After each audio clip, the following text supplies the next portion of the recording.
Quem foi e quem é Marcos Aurélio de Castro? Marcos Aurélio de Castro. Começa que Marcos com U, o que me valeu muito na vida, porque quase eu não fui sepultado. Meu pai, felizmente, colocou um U no meu nome, que muita gente estranha. Mas o Marcos Aurélio era um menino muito tímido, que estudou todo o tempo no Colégio Santa Maria e ali teve a sua primeira experiência com o microfone. Eu confesso que eu procurava, em virtude da minha timidez, sempre que possível, executar algumas tarefas diferentes, etc. e tal, porque eu tinha que aparecer perante os meus colegas de colégio, porque eu era magro e era o único que usava óculos. Então aquilo me deixava diferente dos demais. Então, eu precisava fazer alguma coisa diferente. Então eu assumia tudo que aparecia. Bibliotecário, secretário, presidente da Cruzada Eucarística Infantil. Ajudei a criar o TASM, o Teatro Amador do Santa Maria. Participava do GESM, mas não jogava. Já era cartola naquele tempo. Fui secretário e depois presidente da Academia Literária Dom Pedro II, tudo dentro do Colégio Santa Maria. Mas o melhor aconteceria no SASM, Serviço de Alto-Falante Santa Maria. O SASM, na verdade, era uma escola no Colégio Marista. Muita gente passou por ali. Eu me recordo vagamente do Boris, do Zialovski, do Osni Bermudes e outros mais que trabalharam com o som ou foram locutores. Eu comecei coordenando o SASM com 2 outros colegas do colégio que não viraram radialistas como eu. E o SASM tocava o noticiário e a música durante o recreio e aos domingos após a missa. E para mim era ótimo, porque eu era o primeiro que saía da sala, porque eu tinha que esquentar os alto-falantes. E no domingo, 2 pessoas muito importantes para mim, na minha vida, iam lá prestigiar o GESM, que jogava depois da missa. O meu pai, professor Francisco Alberto de Castro, não perdia o jogo do GESM, e o Tobias e Macedo, que era o dono da Rádio Marumbi. Um belo dia o Tobias bateu na porta do SASM e disse: escuta, guri, você não quer trabalhar na minha rádio? Eu disse: bom, se o senhor acha, até posso. Então, vou marcar um horário com você, sabe? Um belo dia ele chegou e disse assim: olha, vá lá na Rádio Marumbi, aqui no edifício Santa Catarina, e faça um teste de locução lá. Diga que foi eu que mandei, mas já está acertado lá. Em que ano isso, Marcos? 1956, faz tempo, né? Aí então eu fui, e o chefe de locutores era o Vicente Micos. Eram 6 horas da manhã e como ninguém estava ouvindo a rádio, eles aproveitavam para fazer teste. Eu sentei ao lado do Vicente Micos e passei a ler os anúncios, etc, etc. 7 horas eu fui liberado e o Vicente me pegou fora da cabine e disse: olha, Marcos, infelizmente não vai ser possível. Você não tem jeito para coisa, etc. Não tem voz e talvez seja uma outra oportunidade, mas o Vicente sempre foi uma pessoa muito educada, muito cordata, e eu, tudo bem. Afinal, não cheguei a dizer para ele, mas o seu chefe me mandou aqui. Fui embora. Tempos depois, o Maurício Fruit, meu irmão amigo, chegou para mim na mesma SASM e disse: você não quer trabalhar na Rádio Marumbi? Eu disse: outra vez esse filme eu já assisti. Não, você vai trabalhar comigo no esporte, etc e tal. Eu fui lá com o Maurício. No auditório da Rádio Marumbi, colocaram um gravador, um rever, que era um trambolhão, e o Willy Gonzer, o alemão, me fez 40 perguntas sobre esporte, basicamente futebol, mas perguntas sobre outras atividades. Eu respondi acertadamente 39. Deixei de acertar uma sobre atletismo. Deu Ville, disse ao Dácio Leonel, Machado Neto e outros mais que lá estavam, disse, olha, vamos contratar esse guri aí que ele parece que entende um pouquinho, né, e tá, vai ajudar a gente no plantão. E eu comecei, às vezes, fazendo a folga do Aloá Ribeiro no treino do Curitiba, ia lá com um caderno e anotava os times. Antigamente se cobria treino, era muito bacana. Hoje o pessoal não dá muita bola, não diz quem fez os gols, quem jogou bem, nem nada, mas naquele tempo era muito, muito interessante. E logo eu estava produzindo comandos esportivos, eu ficava quase que o dia inteiro dentro da rádio, só ia para casa ou para a escola. E comecei a produzir também um programa noticioso à meia-noite, era o Mundo de Pijama. Eu fazia a coletânea de todas as notícias do dia e fazia uma crônica de 5 minutos com Moonlight Serenade ao fundo. Não sei se por causa disso me apelidaram depois de Glenn Miller. Talvez também por causa do meu óculos redondo que eu usava naquela época.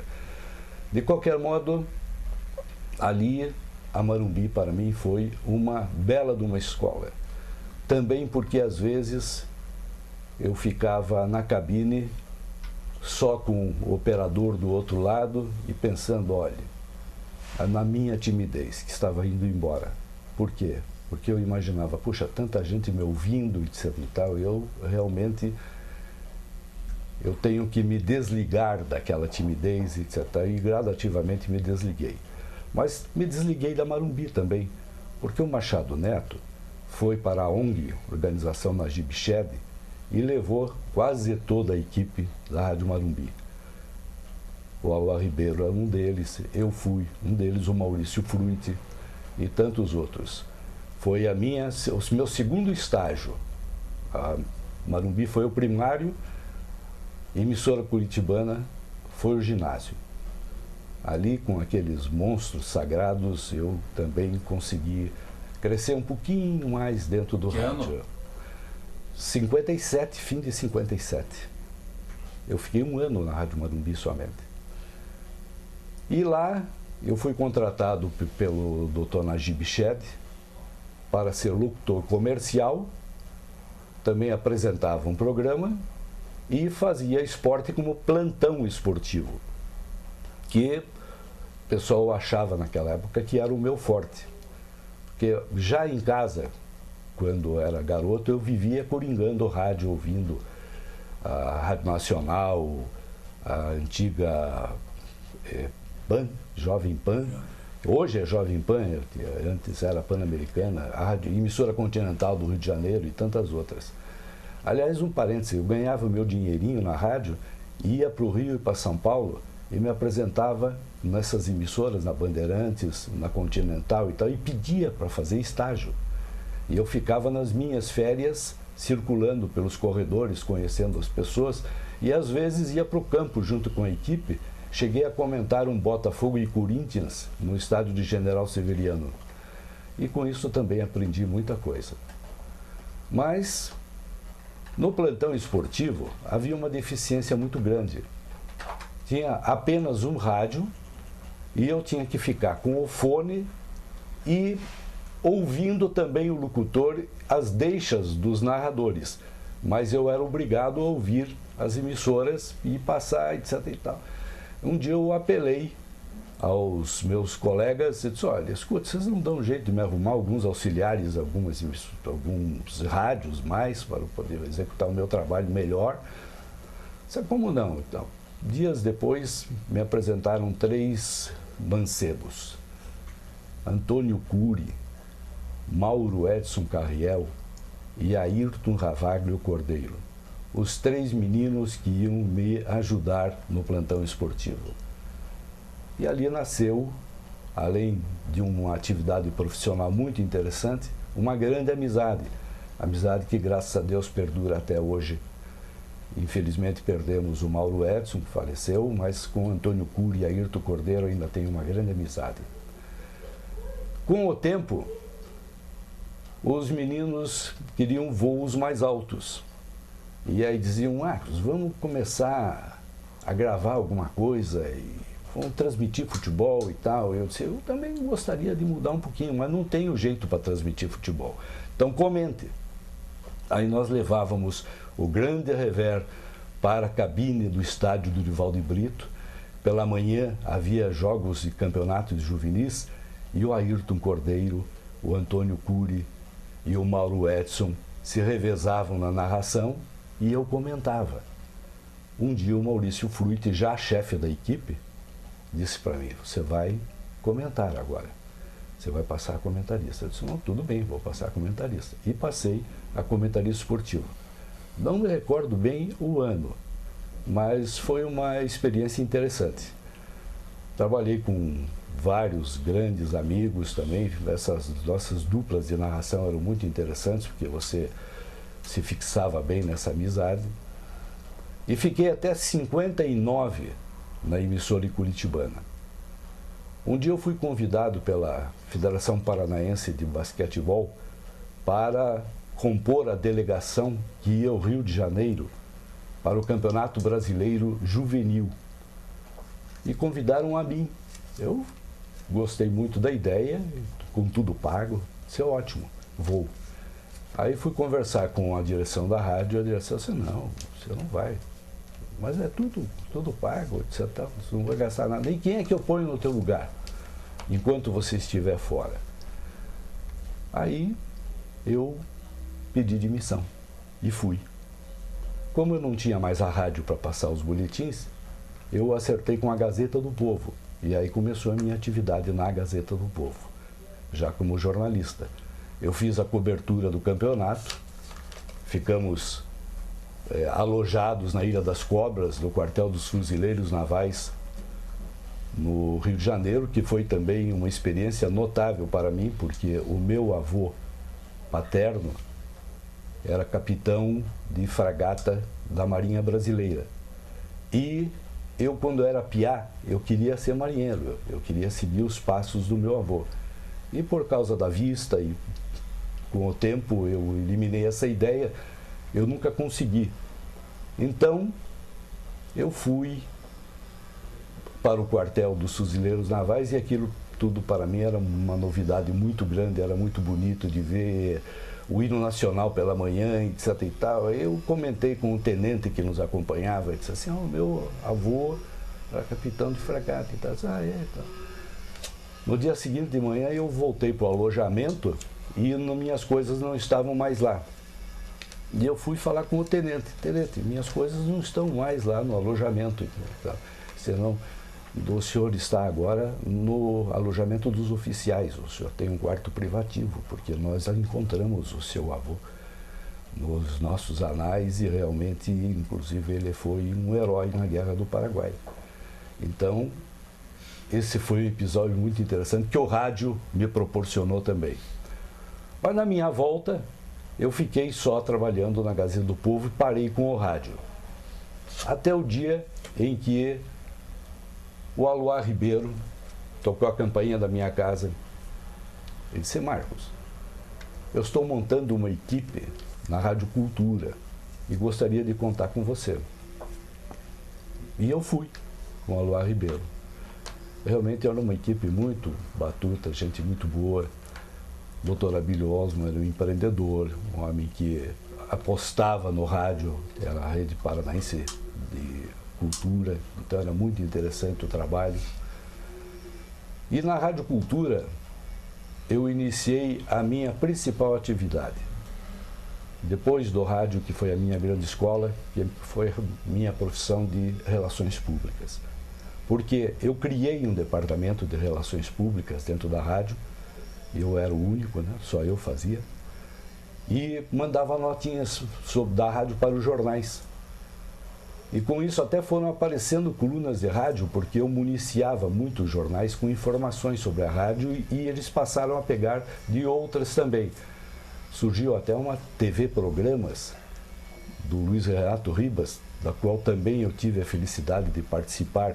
E nunca me esqueço que eu fiz uma entrevista muito interessante para a TV Programas, porque eu conheci de perto uma figura emblemática, uma pessoa que eu já admirava muito e com a qual eu tinha trabalhado no Morumbi, que era o Osni Bermudes. E a entrevista tinha uma fotografia do Osni Bermudes com o seu casal de gêmeos, o Osni Bermudes, filho, hoje jornalista, profissional de relações públicas, e a sua irmã. E ele era que me desculpe o Ribas, não era para TV programas, era para um livro, a história do Osni Bermudes. É um sujeito fantástico realmente. Mas naquela oportunidade eu pude exercitar mais ainda tudo que eu tinha aprendido nas outras emissoras. E foi na Rádio Cultura que, com 24 anos, eu assumi a direção de broadcasting da rádio. Graças ao apoio do Dr. Abílio, que me convidou, do Aloar Ribeiro, que compreendeu que teria que dispor um pouco menos da minha presença no esporte, e lá fui eu para a direção de broadcasting, com cerca de 120 funcionários, ajudando o seu Castro, que não era meu parente, que era diretor também, o João Carlos Aguiar. E foi uma experiência notável, porque o Aloar é testemunha disso. A Cultura estava em 4º lugar no Ibope. E eu fiz uma pequena revolução lá dentro com o apoio de toda a equipe. E ela foi para o 2º lugar. E esse 2º lugar ela não conseguia ir para o primeiro, porque o primeiro era da B2.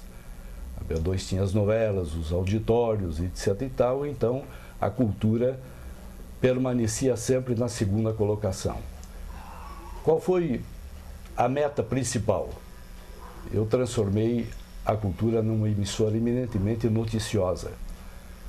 Tinha boletins de meia e meia hora, o esporte foi incrementado mais ainda, e eu contratei vários profissionais que mantinha no departamento de jornalismo, com gravadores e rádio, ouvindo emissoras do Rio, São Paulo, como se fosse um plantão esportivo, mas um plantão 24 horas. E aconteceram coisas sensacionais. Uma delas, eu nunca esqueço, foi o fato de que a Rádio Cultura, em Curitiba, teria sido a primeira emissora no Brasil a noticiar o atentado ao Kennedy. Porque o meu irmão, Milton Alves de Castro, estava ouvindo a Voz da América. Ele tinha um fone, um gravador, etc e tal. Só que ele, quando a Voz da América anunciou o atentado, ele gritou. E eu estava na sala ao lado. Eu corri para ver o que era, ele disse assim, mataram o Kennedy. E eu não esperei nem para saber o que era que tinha acontecido. Eu corri para o estúdio e o Jamur Júnior estava apresentando Ponta de Safira, que era um programa de uma audiência fantástica. Eu, por trás do ombro do Jamur, levou um susto, inclusive, disse assim, Jamur, me desculpe, mas mataram o presidente dos Estados Unidos. Pô, aquilo foi um boom. O doutor Abílio estava na sala dele, já veio correndo, o que aconteceu? Eu disse, então, como é que vocês deram onda? Mataram o presidente dos Estados Unidos. Nós chegamos a colocar uma corneta de alto-falante na sacada da Rádio Cultura, na Barão do Rio Branco, e injetamos o som, e a multidão começou a se formar na frente da rádio, e nós íamos dando boletins e informações da Voz da América, já nessa altura Rio, São Paulo, etc e tal. E com isso a Cultura realmente passou a ocupar um espaço muito importante pelo aspecto noticioso e informativo. Mas as coisas evoluem. E eu fui convidado um dia, comprando não sei o que nas lojas, posso falar, né, Ribas, HM, e encontrei o deputado federal Hermes Macedo. Ô, Marcos Aurélio, como é que está a rádio lá e tal? Ah, tudo bem, está ótimo, etc e tal. Me diga uma coisa, você não quer trabalhar comigo aqui? Eu disse, olha, o senhor veja, eu estou satisfeito lá, etc e tal. Eu tinha realmente um salário muito bom, tinha participação no faturamento da rádio e assim por diante. Então, o que eu fiz? Eu continuei na rádio. Mas houve depois um entrevero com o doutor Abílio, que eu não gostaria de mencionar, e eu pedi demissão da rádio. Atravessei a rua e perguntei ao doutor Hermes Macedo: o senhor ainda me quer aqui? Sim, como não? Mas veja, o Abílio é meu amigo, você está saindo bem, etc e tal. Não, eu briguei com ele. Ah, brigou? Ah, então eu vou lá conversar com ele. E foi o doutor Abílio, contou que realmente eu tinha pedido para sair, etc e tal. E eu fui ser o assessor de relações públicas do Grupo HM e assessor político do Dr. Hermes. Ali foi a segunda etapa da minha profissão como relações públicas. Foi realmente muito importante, porque eu comecei a conhecer muita gente, eu redigi os discursos e os projetos do Dr. Hermes, e foi uma evolução muito interessante na minha vida. Mas, eis que respondo a um anúncio de jornal. Procura-se Relações Públicas com curso superior. E não dizia quem é que estava procurando. E eu peguei meu currículo e encaminhei. Por quê? Porque eu sempre procurava novos horizontes. Eu ainda não estava satisfeito. Recebi uma carta da Companhia Paranaense de Energia Elétrica, hoje Companhia Paranaense de Energia somente, para que comparecesse à assessoria de Relações Públicas, e eu fui. Cheguei lá, Pedro Ricardo Doria, o chefe da assessoria, jornalista da área econômica, me perguntou assim: você apresentou o currículo, 94 pessoas apresentaram, e nós escolhemos 15. Você continua? Eu disse: eu continuo. E assim foi, até que eu passei também pelo psicotécnico, pela parte relacional, e acabei ingressando na Companhia Paranaense de Energia. Ainda trabalhava em rádio. Continuei trabalhando em rádio até 1972, quando fui solicitado pela direção da Copel a me dedicar somente à minha atividade na empresa. O Marcos Aurélio, você, dessa sua trajetória, você revelou nomes para o rádio do Paraná? Olha, Machado, você lembrou bem, mas eu acredito que algumas pessoas, eu não vou dizer que eu tenha revelado o Ayrton Cordeiro, o Antônio Cury, o Mauro Edson, mas eles... Mas nos ajudou muito. Eu procurei, conforme eu frisei, dar um apoio à atividade deles. Na Rádio Cultura também. Nós tínhamos um operador de som chamado Robertinho, Luiz Severo Tavares, e ele era operador de som. Aí eu disse para ele: Robertinho, você não quer fazer um programa disc jockey? Eu disse: eu? E o Robertinho era pequenininho, assim, mas muito simpático, muito batuto. Se o senhor acha? Eu acho que você poderia fazer um disc jockey sertanejo, 5 horas da tarde. Eu iniciei a discoteca do Baixinho.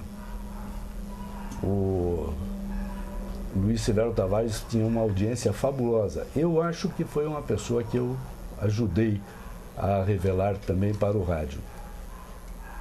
Marcos, cite um fato inusitado na tua carreira. Bom, para mim um fato inusitado foi o fato de que eu estava terminando o meu curso de Direito e o Dr. Abílio Osma me convidou para a direção da Rádio Cultura. Ora, eu repito, eu tinha 24 anos e a Cultura tinha lá dentro alguns monstros sagrados: Jamur Júnior, Souza Miranda, Aloá Ribeiro, Milton Camargo Amorim, etc. E ele pegou o menino e colocou na direção. Então, para mim, realmente foi um fato inusitado. Existiram fatos jocosos, como aquele em que o Dácio Leonel estava narrando na emissora paranaense um jogo e ele tinha combinado comigo que nós estávamos com um novo patrocinador, era o Melhoral. Ele dizia assim: Marcos, eu vou te dar a deixa. Então, quando eu disser agora, para a sua dor de cabeça, eu entrava do estúdio, Melhoral. Só que com aquele negócio de ainda não tinha o Ayrton, não tinha o Antônio Cury, e eu sozinho, e o fone, aquela confusão toda, o operador fez para mim a deixa. E eu disse: dor de cabeça 1, Melhoral 0. Aquilo foi um choque. O Dácio era uma pessoa muito, como todos os outros com quem eu trabalhei ali. O narrador, para mim, eu tenho um respeito muito grande pelos narradores. Eu estou com 3 narradores aqui na minha frente, porque precisa ter uma agilidade mental muito grande, e todos os narradores com quem eu convivi eram sensacionais. Você não mencionou o tempo de B2, Marcos. Por quê? Porque eu quero lhe dizer que o Dácio Lonel gritou assim: gol! Melhoral acaba de marcar um gol, empatou e vai ganhar essa partida. Com isso ele livrou a minha cara e livrou também. B2. A B2 aconteceu na minha vida quando eu saí da Cultura e fui para o Hermes Macedo e ingressei na B2 a convite do Aloar Ribeiro, que saiu junto comigo da Rádio Cultura. Aloar Ribeiro montou uma equipe, eu nunca me esqueço que fomos entrevistados pelo Biratã Lustosa, estava lá o Moacir Amaral, de saudosa memória, gente muito boa, o Gipão, era o Sérgio Fraga, e na equipe nós tínhamos o Mário Vendramel, o Boca Rica, o Boris Muzialowski, o Antena, Norberto Trevisan também estava começando, e tantos outros, Demerval Costa. E a equipe da B2 também passou a ter uma importância muito grande no rádio esportivo, Osmar de Queiroz também. E foi bem lembrado que eu comecei a entrar com a história de relações públicas e a B2 não. Na B2 é que eu parei, em 1972, que a Copel pediu para que eu parasse. Um dia eu encontrei o Ayrton Cordeiro na rua e o Ayrton disse assim: olha, eu estou a fim de voltar para o rádio, mas eu estou pensando e tal. Eu disse: volta, Ayrton. Aí o Ayrton disse assim: eu volto para o rádio, mas só se você voltar comigo. Aí como eu sabia que ele não ia voltar, eu disse: vou voltar com você, sim, fique tranquilo e tal. Um dia ele ligou para mim e disse assim: ainda está de pé que ele voou com você? Eu disse: está de pé, assim, então vamos para a Rádio Independência. Eu então disse: bom, o que eu vou fazer agora? Eu prometi para ele, né?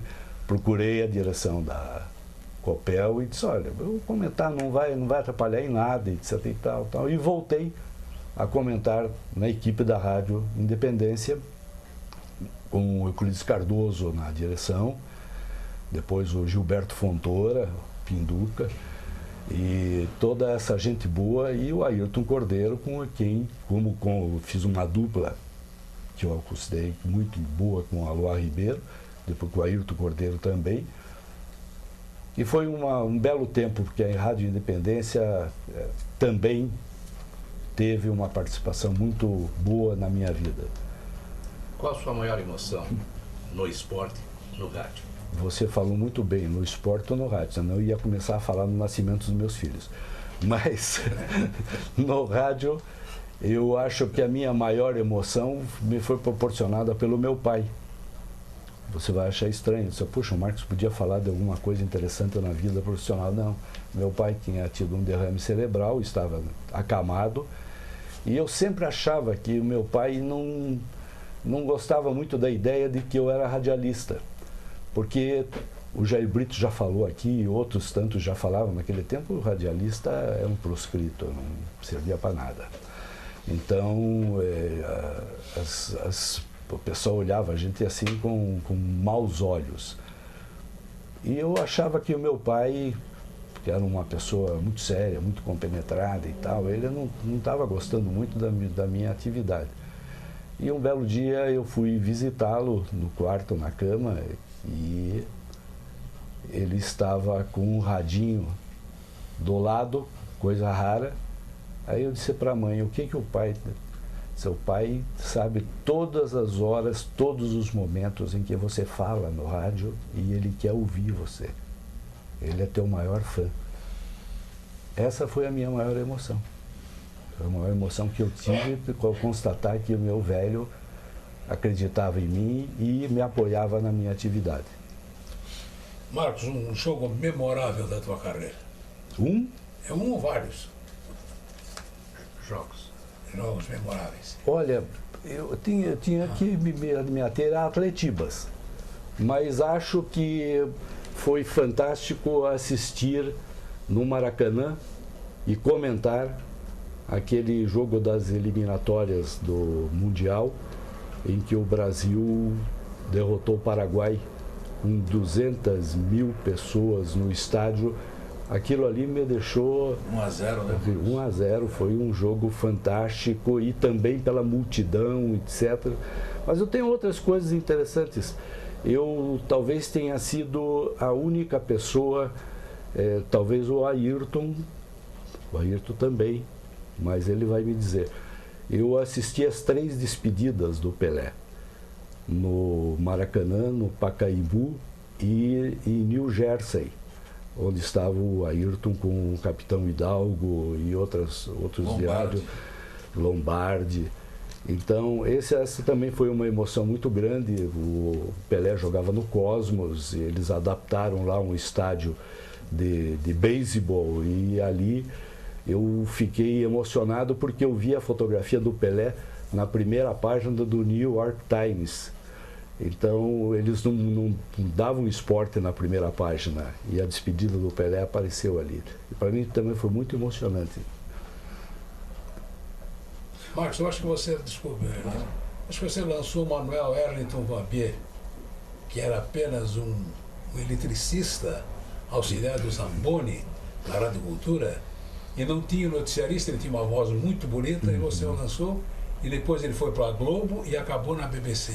Exatamente, bem lembrado. O Vambier era um denodado radialista, trabalhava com afinco, etc., mas nunca ninguém tinha percebido a voz dele. Então, talvez de tanto ele me pedir aumento, eu comecei a ver que a voz dele realmente era muito interessante.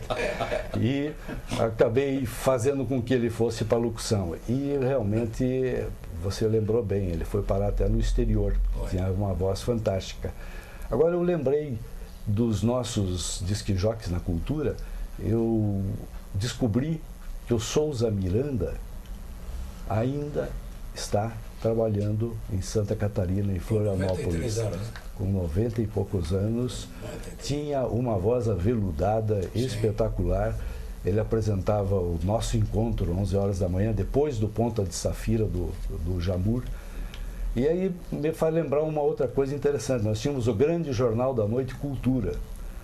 E era apresentado, vejam bem, Jamur Júnior, Souza Miranda, Ciro César e Souza Dias. 4 locutores, 2 microfones de dupla face, e os 4 apresentavam. E eu fazia a folga, sempre de um deles. Cada vez que um folgava, eu que ia fazer a locução. E eu ficava com a minha vozinha desse tamanho e aqueles ficavam... Aí eu disse, bom, eu vou dar um show em cima deles. Porque eles erram muito e eu não erro. Eu tinha uma vaidade, tenho até hoje. Eu sei ler. Então eu lia o noticiário e não errava. Aí eu dizia para eles, escuta, vamos fazer aqui ver quantas vezes cada um erra. E aquele que errar mais, depois vai para o bar e vai pagar a bebida para os outros. E aí, para começar, e o Souza Miranda disse, não, deixa que eu marco. E ele ia... Só que eu ficava de marcação em cima dele, porque ele era muito vivo, né? E no final das contas eu nunca paguei, porque eu que errava menos. Perdia na voz, mas ganhava na leitura. Esse também acho que foi um episódio interessante e que marcou a minha presença no rádio. Foi daí que surgiu... Opa! Por favor. Foi daí que surgiu a expressão de que você é uma mão fechada? Olha, se eu realmente fosse, eu hoje era milionário. Não sou. Diga aí. Ô Marcos, me conte uma coisa. O rádio te ofereceu grandes oportunidades, né? Eu me lembro que você passou um tempo na emissora Continental do Rio de Janeiro, foi comentarista da emissora Continental. Na Bandeirantes de São Paulo. Bandeirantes de São Paulo. E você criou muitas amizades aqui, né? Eu, por exemplo, tenho uma gratidão enorme pelo estímulo que você me deu, porque eu era um jovem, quando eu comecei eu tinha 16 anos de idade. Mas certamente como o rádio te deu tantas alegrias e se associou ao teu êxito profissional, você depois foi secretário de imprensa do governo do estado, o rádio também te causou alguma decepção que pudesse marcar assim o seu coração negativamente? Não. Eu não tive decepção nenhuma com o rádio e adoro tanto o rádio que eu vivo colado nele. Eu trabalho em Santa Catarina, na cidade de Ibirama, moro em Presidente Getúlio, de segunda a sexta-feira, venho todo fim de semana para cá, levo o rádio na minha bagagem, eu fico vendo televisão com o rádio do lado, eu tiro o som da televisão e ouço o rádio, não admito os narradores de televisão, não vou mencionar nenhum deles, mas não admito nenhum deles. E adoro realmente o rádio, nunca tive decepção nenhuma com o rádio. E vou lhe dizer uma coisa, você falou que eu fui secretário de imprensa do Ney Braga e do José Oskin de Novaes. Eu acho, Ayrton Cordeiro, até um dia eu vou levantar a história da comunicação social, que eu fui o único radialista a ser secretário de comunicação social do governo. Não me lembro de nenhum outro. Eu não digo que eu tenha sido o único cronista esportivo também, porque o José Mugiati Sobrinho, que foi um dos primeiros homens de comunicação de governo, era um colega nosso de crônica esportiva, além de um brilhante diretor de jornal, antigo Paraná Esportivo e etc e tal. Então, eu tenho rádio no meu coração, nunca tive decepção nenhuma, e a minha profissão hoje de relações públicas, tenho registro profissional, fui delegado do conselho aqui durante muitos anos. A minha atividade, tanto na Copel como na Itaipu, etc e tal, toda ela eu devo ao rádio. Não só pela eliminação da minha timidez, mas também porque o rádio foi uma escola fantástica e a oportunidade de conhecer tanta gente boa, tanta gente amiga e tanta gente respeitável, bem ao contrário do que se dizia da profissão de radialista. Cabe uma pergunta aí. Nós sabemos que também existe ciúme e muitas vezes inveja dentro do rádio. Você teve alguém que tentou interferir em sua vida particular em função do rádio? Não. Que eu me recorde, não. Eu não digo que você não tenha tido alguns percalços na carreira, alguma inimizade gratuita, alguma coisa assim, mas isso nunca me abalou.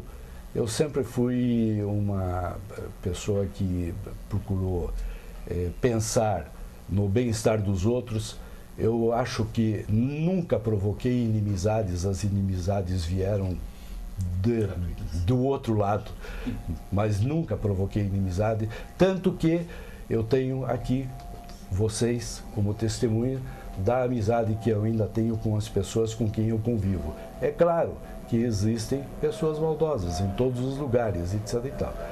Eu tive alguns problemas na área política, na área esportiva, no rádio, mas para mim é coisa totalmente superável e que não interferiu em nada na minha vida particular, nem na minha profissão. Na minha vida particular, eu só gostaria de dizer rapidamente que eu tenho uma outra grande emoção, que é a minha esposa. A esposa de um profissional de rádio, ela é como se fosse a esposa de um médico. Ela sofre muito. E a minha mulher, Belkis, você ainda vai ver essa gravação, ela sofria duplamente. Por quê? Porque o meu tempo de Copel, e eu fiquei 25 anos na Copel, eu viajava muito, eu cheguei a conhecer todos os municípios do Paraná. Hoje já não conheço porque o Aníbal Cury criou vários outros. Mas eu conhecia todos os municípios do Paraná. E viajava com a minha malinha, chegava em casa, a Belkis já estava com a outra mala pronta, porque eu ia para o mesmo lugar, às vezes, para comentar futebol. Então, eu sacrifiquei a minha família, a minha esposa, meus filhos, e realmente eu acho que nós temos que respeitar muito a esposa dos radialistas, dos narradores que viajam muito, correm riscos nas estradas. E eu tenho quanto tempo ainda? Eu queria contar então dá para contar um fato. Esse eu acho que é marcante e vale a pena. Dos perigos que nós corremos. O Aluar já passou por vários perigos também, o Machado, o Ayrton, mas eu tive um sensacional. Coritiba e União Bandeirantes, na cidade de Bandeirantes. Famoso Canavial, etc e tal, família Meneghel. E o Coritiba foi para lá para disputar uma partida muito importante. E o jogo corria quando o lateral esquerdo, Serafim, do União Bandeirantes, deu um chega para lá mais violento no Oromar, que era o ponteiro do Coritiba. E o Oromar capotou no chão. Então foi o banco do Coritiba levantou e o Dr. Viale, era o médico do Coritiba, correu para dentro de campo para acudir o Oromar. E o Oromar parece que também não estava lá muito bem, não. O baque foi grande. E o Dr. Viale fez assim pro zagueiro Serafim e o zagueiro o Dr. Viale. Aí seria o fim dele se ele não fosse um homem forte. Mas eu, lá na cabine, o narrador era o Willy Gonzer. E eu era o comentarista. E o Norberto Trevisan estava de repórter. Eu comecei a desandar em cima. Isso é um absurdo o que está acontecendo aqui em Bandeirantes. Está acontecendo isso, aquilo e tal e coisa. De repente eu vi um barulho e o Willy Gonzer pulou. Né? E quando eu me virei, tinha um cara com um revólver na minha cara. Quando eu vi aquele berro, né? Mas o Willy foi fantástico, porque ele foi muito rápido. Ele agarrou o braço do camarada e levantou. Nesse inteirinho entrou um outro torcedor e ajudou o Willy a tirar da cabine aquele cidadão. Mas o ato desse camarada provocou um burburinho da torcida e a torcida começou a nos hostilizar da cabine. Então, era muito próxima da torcida. O estádio era horrível. E aí começou aquele auê. E nós estávamos com Augusto Reis transmitindo o jogo Paraná Londrinense e Água Verde no VGD em Londrina. Isso foi no tempo da B2, com certeza. No tempo da B2. O fio do Norberto Trevisan foi cortado. Passaram a gilete no fio do repórter esportivo. Então a situação, o civil, nós vamos sair vivo daqui. Aí me deu um estalo, eu disse, Willy, vamos fazer o seguinte, o jogo lá em Londrina vai mais uns 10 minutos, aqui estava uma diferença, tinha começado um pouco mais cedo. Quando terminar aqui, passe para o Augusto Reis e eu vou comentar pela linha de serviço. Aí o Willy disse, ótimo. E fizemos isso, eu sentei no chão da cabine e fiquei aguardando. Quando o Augusto Reis tomou a palavra lá em Londrina, eu comecei, pela linha de serviço, a comentar o jogo. Aí, me desculpe, eu não perdia, vocês sabem disso, a cabeça muito facilmente, mas eu quase que perdi a cabeça, então eu desandei com o União Bandeirantes, com a torcida, etc. e tal, disse horrores, né? E terminei o comentário e o Augusto Reis estava terminando a narração dele. Aí recolhemos o nosso equipamento e fomos para a Rural Willys, que nós tínhamos, né? Aí o motorista da Rural Willys estava em estado de torrefação e moagem. Então eu peguei o volante e o Vili e o Norberto colocamos o motorista no bagageiro da Rural e fomos para a estrada. Quando nós estávamos já a alguns quilômetros, né, e ouvindo, e a B2 ouvia-se maravilhosamente bem em qualquer lugar. Era a única emissora do Paraná, ouvia no interior. Ouvia que era uma maravilha. Tinha uma tremenda audiência, era impressionante. Impressionante. E no radinho do carro, de 49 metros, então, e agora os comentários de Marcos Aurélio e tal. E eu estava no volante, aí então pisei mais ainda. Disse, bom, aquele bando vem atrás da gente aqui, não é? E mandei ver. Disse, bom, resultado. Conseguimos escapar, mas o Bandeirantes não conseguiu escapar, porque eles fizeram coisa similar com os nossos companheiros da Rádio Guaracá, que estava lá, o Silvio Ronald estava lá, não me lembro quem era o comentarista escalado, mas todo mundo sofreu. E nós ficamos um ano sem ir ao estádio Comendador Meneghel por causa disso, ou seja, a crônica esportiva, coisa rara, se uniu e disse, não vamos mais transmitir de Bandeirantes. E um ano depois, os Meneghel pediram água. Disseram, por favor, vamos, eu vou fazer as cabines do lado de lá, vou fazer o lugar mais seguro, nós vamos tomar uma série de providências e tal.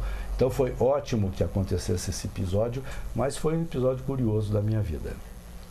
Marcos, eu acho que foi iniciativa sua e o lançamento teve uma audiência estrondosa, Urna Aberta, Notícia no Ar. Foi isso? Aluar, eu acredito que o lançamento foi do Vitor Johnson, que era o nosso homem da área comercial. O Vitor Johnson teve a ideia e eu apenas procurei dar o apoio noticioso, ou seja, aquele esquema de ter o maior número possível de postos do tribunal, falava de vários pontos, entrevistas, etc. Eu adorava fazer esse tipo de trabalho.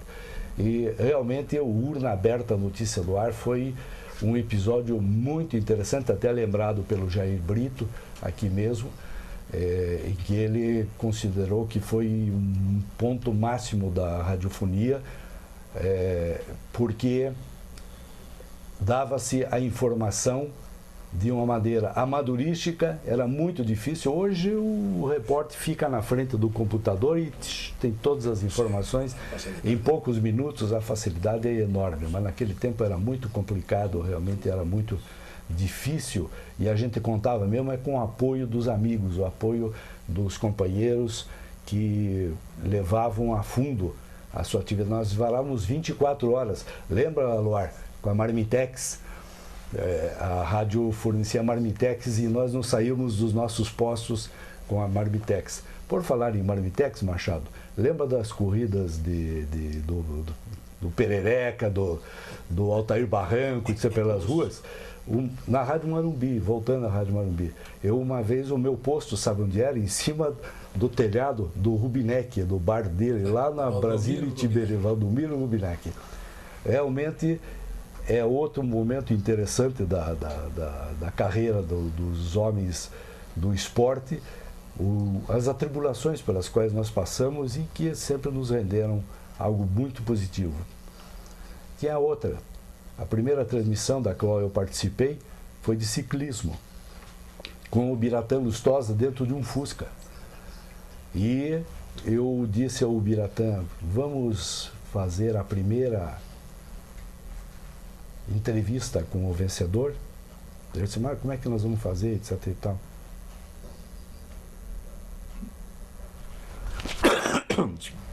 Desculpa, pigarro, é a idade.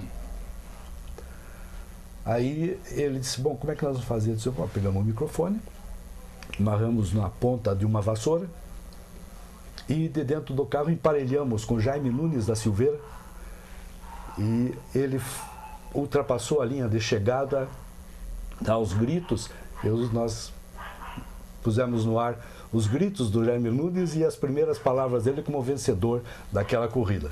Outro episódio interessante e que marcou um pouco na minha atividade.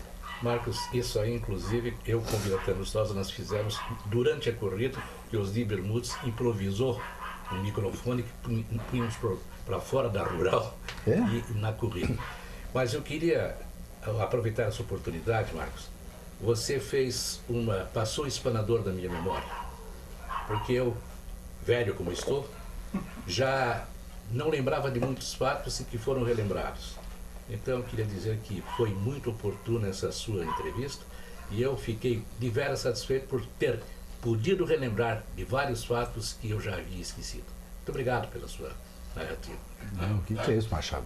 Foi uma satisfação grande, tanto que ao ser convidado pelo Luiz Renato Ribas, Renato Mazzani, que por toda a equipe, e que me disseram que eu deveria convidar para essa entrevista 3 dinossauros, eu me lembrei de 3 que me deram um apoio muito grande na atividade, que foram você, talvez o pontapé inicial na Rádio Marumbi, o Aloá Ribeiro, que eu já estava arquivado e foi me desarquivar em casa, e o Ayrton Cordeiro, que, poxa, nossa amizade também tão grande que eu fui obrigado a voltar ao rádio pelo Ayrton Cordeiro.